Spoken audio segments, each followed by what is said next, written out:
Magandang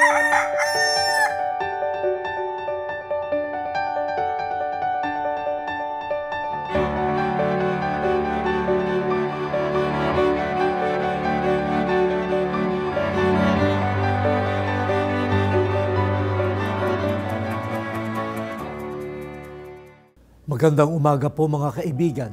Kape at pandasal na po tayo. Ito po si Cardinal Chito Tagle ng Manila. Pagdasalan natin, alagaan ang susunod na henerasyon.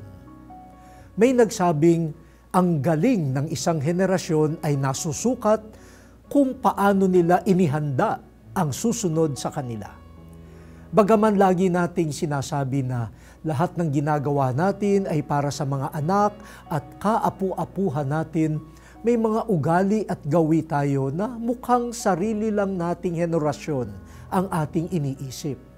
Sabi nga po ni Pope Francis, ang pagwawaldas sa kalikasan ay isa ng pagtataksil sa susunod na henerasyon.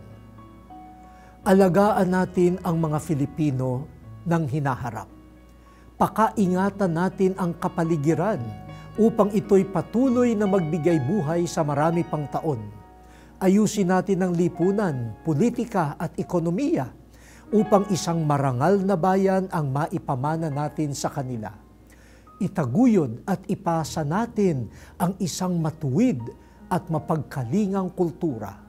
Huwag nating itatwa ang susunod na henerasyon. O Diyos, turuan mo kaming alagaan ang mga anak at apo namin tungo sa matiwasay na buhay. Amen.